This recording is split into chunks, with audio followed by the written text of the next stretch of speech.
ہاتھ میں چھڑی اور چہرے پر رومال، غزہ کے بچے بھی سنوار کا انداز اختیار کرنے لگے۔ فلسطینی مزاحمتی تنظیم حماس کے سربراہ سنوار غزہ میں اسرائیلی فوج سے لڑتے ہوئے شہید ہوئے تو ان کے آخری لمحات کی ویڈیو اور تصاویر نے انہیں مزاحمت کی علامت بنا دیا۔ اسرائیلی فوج کی جانب سے جاری کی گئی ویڈیو میں دیکھا جا سکتا ہے مقابلے میں زخمی ہونے والے سنوار ایک مکان میں صوفے پر بیٹھے ہیں، ان کا ایک بازو زخمی ہے اور دوسرے میں ایک چھڑی تھام رکھی ہے، ساتھ ہی انہوں نے اپنے چہرے پر رومال بھی لپیٹا ہو الف ہے۔ اپنے آخری لمحات میں بھی انہوں نے مزاحمت کو ترجیح دی اور اپنے ہاتھ میں موجود چھڑی کو ہی اسرائیلی ڈرون کی جانب اچھال دیا۔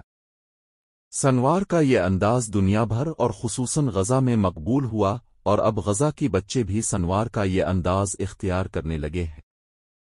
سوشل میڈیا پر وائرل ہونے والی تصاویر میں دیکھا جا سکتا ہے کہ غزہ کے بچے بھی کھیل کود میں ہاتھ میں چھڑی پکڑے اور چہرے پر رومال لپیٹے سنوار کا انداز اختیار کیے ہوئے ہیں۔ سوشل میڈیا پر وائرل ایک اور تصویر میں دیکھا جا سکتا ہے کہ ایک بچہ اپنے تباہ شدہ گھر میں سنوار کے انداز میں ہی صوفے پر بیٹھا ہے، اس نے ایک ہاتھ میں چھڑی پکڑ رکھی ہے اور اپنے چہرے پر بھی رومال لپیٹا ہوا ہے۔ حماس کے سیاسی رہنما سنوار نے آخری وقت تک اسرائیلی فوج کا مقابلہ کیا۔ شہادت کے وقت وہ جس صوفے پر بیٹھے تھے اس کی تصویر بھی سامنے آ گئی ہے۔ اسرائیلی فورس نے غزہ کی ایک عمارت کے ملبے کے ڈھیر کے بیچوں بیچ سے ڈرون کی فوٹیج جاری کی تھی، جس سے متعلق دعویٰ کیا گیا تھا کہ بمباری کے سبب تباہ ہونے والی عمارت کے ملبے کے ڈھیر کے درمیان ایک شخص اکیلا شدید زخمی حالت میں موجود ہے، جس کا بازو متاثر ہوا ہے۔ اسرائیلی میڈیا نے دعویٰ کیا تھا کہ مذکورہ شخص حماس کے سربراہ سنوار ہیں اور ویڈیو ان کی شہادت سے قبل آخری لمحات کی ہے۔ وہ دھول مٹی میں ایک صوفے پر بیٹھے ہوئے تھے، جبکہ ان کا سر اور چہرہ کپڑے سے ڈھکا ہوا تھا۔ جو ہی ویڈیو ریکارڈنگ کرنے والا ڈرون ان کے قریب آتا ہے، وہ ایک لکڑی کی چھڑی اس کی جانب پھینکتے ہیں، جس سے ڈرون پیچھے ہٹ جاتا ہے۔ تاہم اب اسماعیل ہنیہ شہید کی بہو ایناس ہنیہ نے اپنے انسٹاگرام اکاؤنٹ پر اس صوفے کی تصویر شیئر کر دی ہے۔ سنوار میں آخری لمحات میں دنیا کو نیتن یاہو کی ناکامی کی تصویر دکھا دی۔ اپنے اکاؤنٹ سے شیئر کی گئی تصویر کے کیپشن میں اسماعیل ہنیہ کی بہو نے لکھا کہ ایک گھریلو خاتون فخر کے ساتھ وہ صوفہ دکھا رہی ہے جس پر وہ عظیم شخص سنوار بیٹھے ہوئے تھے۔ ایناس ہنیہ نے مزید لکھا کہ ہاں، خدا کی قسم، یہ ایک رشک کرنے والی بات ہے، اس گھر کے مالکوں پر رشک آتا ہے۔ خدا آپ کی حفاظت کرے اور آپ کو ہمیشہ آپ کے اس گھر میں سلامت رکھے جس پر آپ کو ہمیشہ فخر ہوگا۔ یاد رہے کہ 29 جولائی 2024 کو ایران میں ایک حملے میں حماس کے سیاسی رہنما اسماعیل ہنیہ کی شہادت کے بعد سنوار کو حماس کا نیا سربراہ منتخب کیا گیا تھا۔ دہلی دھماکہ پولیس نے اس معاملے میں FIR درج کی، ٹیلی گرام سے بھی معلومات مانگے۔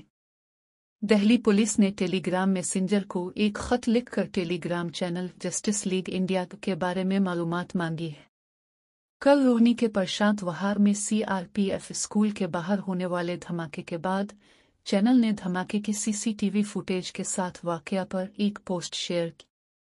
دہلی کے روہنی میں پرشانت وہار میں CRPF اسکول کے قریب اتوار کی صبح ایک زوردار دھماکہ ہوا جس سے دہلی میں خوف کا ماحول ہے۔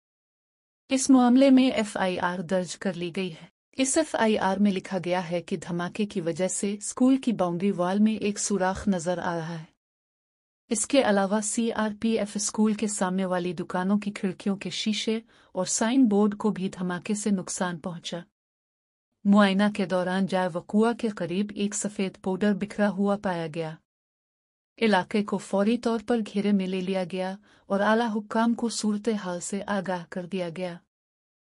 لکھنؤ، سماجوادی پارٹی کے صدر اکھیلیش یادو نے کہا کہ پورے ملک میں سڑک حادثات میں سب سے زیادہ اموات اتر پردیش میں ہو رہی ہے۔ یہ بے حد تشویشناک ہے۔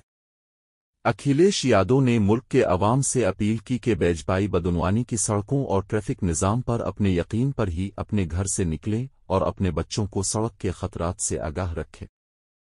سوشل میڈیا ایکس پر سڑک حادثات سے متصل رپورٹ کے ساتھ پوسٹ میں اکھیلیش نے کہا کہ BJP حکومت میں ٹریفک قوانین پر عمل نہیں، استحصال ہوتا ہے۔ قوانین کو نافذ کرنے سے کوئی مطلب نہیں ہے، ان کا سارا دھیان وصولی پر رہتا ہے۔ وہ حکومت میں سڑکوں کو گڑھوں سے آزاد کرنے کے نام پر بڑی بدعنوانیاں ہو رہی ہیں۔